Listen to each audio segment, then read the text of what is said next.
Ahojte. V dnešnom videu chcem nadviazať na to predchádzajúce, v ktorom som rozprávala o tom, na základe čoho alebo prečo, keď počúvate nejakú prednášku alebo čítate knihu, si každý z vás môže všimnúť niečo iné, na niečo iné sa zamerať a niečo iné do seba pustiť, teda pustiť do mozgu. Moje meno je Svatava Havadejová a sprevádzam vás na ceste lepšieho seba poznania. Takže keď už vieme, na základe čoho púšťame informácie do mozgu, to je ten retikulárny aktivačný systém, tak ideme ďalej. Dnes si prejdeme v skratke, ako to vlastne vyzerá v mozgu, trošku z toho neurobiologického hľadiska. A vysvetlím vám, ako to vlastne funguje v tom našom mozgu, keď sa tam už dostane podnet, na ktorý reagujeme.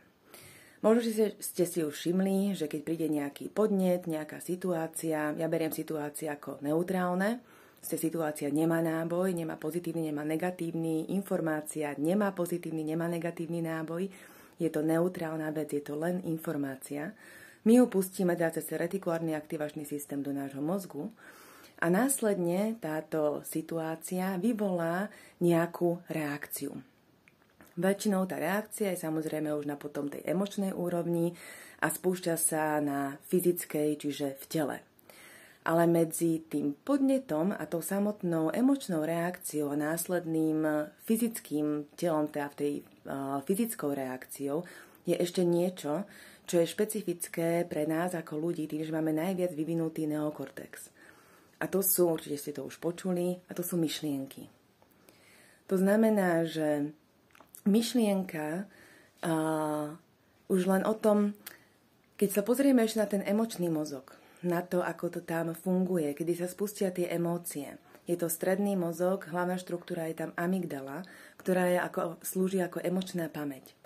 To znamená, že keď príde nejaký podnet, tak každý podnet, ktorý pustíme do mozgu, prejde cez túto amygdalu a tá následne vyhodnotí, je to ako taký checkpoint, to následne vyhodnotí, či táto situácia alebo táto informácia je nejakým spôsobom ohrozením pre nás.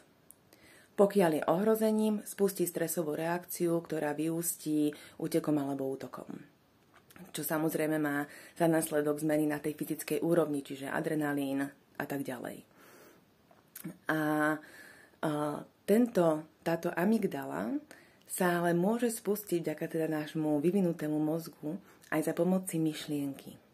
To znamená, že len zdanlivý pocit ohrozenia. Ja som už o tom hovorila aj pri zlyhaní.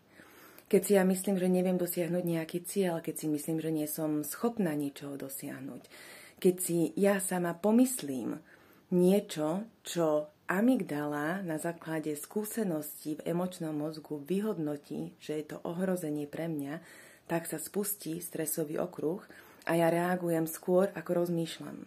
Pretože je tam ešte aj skratka, ktorá vlastne obíde tento racionálny mozog. Takže to je v skratke v podstate niečo, ako to funguje, keď príde podnet.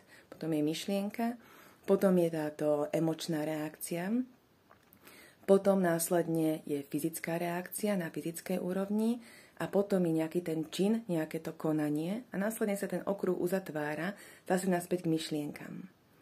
Takže toto je tak jednoducho vysvetlený okruh a v ďalších videách sa potom budem venovať jednotlivým fázam, čiže myšlienkam a emóciám a ako možno z tohto kruhu sa dá vystúpiť. Takže skúste možno, že na dnes si len tak všimnúť, aké myšlienky vám behajú hlavou. My máme denne až nejakých 50 alebo 60 tisíc myšlienok, ktoré nám prebehnú hlavou. Tak skúste si ich len všimnúť, že o čom sú vlastne vaše myšlienky. Majte ešte pekný deň. Ahojte.